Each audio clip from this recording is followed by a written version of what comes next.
المنتخب المغربي يخوض مباريات دور المجموعات في 3 ملاعب مختلفة.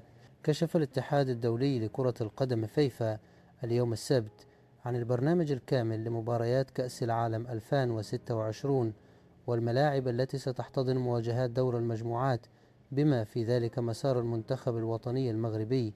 وسيستهل أسود الأطلس مشوارهم المونديالي بقمة نارية أمام المنتخب البرازيلي، حيث ستجرى المباراة على أرضية ملعب ميتلايف العملاق بولاية نيوجيرسي، الذي يتسع لأزيد من 82 ألف متفرج، وهو الملعب الذي سيحتضن أيضا النهائي. برنامج مباريات المنتخب المغربي في كأس العالم: التوقيت والملاعب.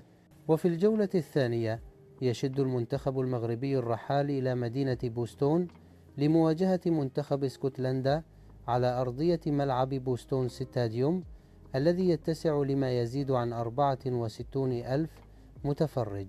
أما اللقاء الثالث والأخير من دور المجموعات فسيجرى في مدينة أتلانتا، حيث سيواجه المنتخب المغربي نظيره الهايتي، علما أن الملعب يمكنه أن يتسع لأزيد من 74 ألف مشجع.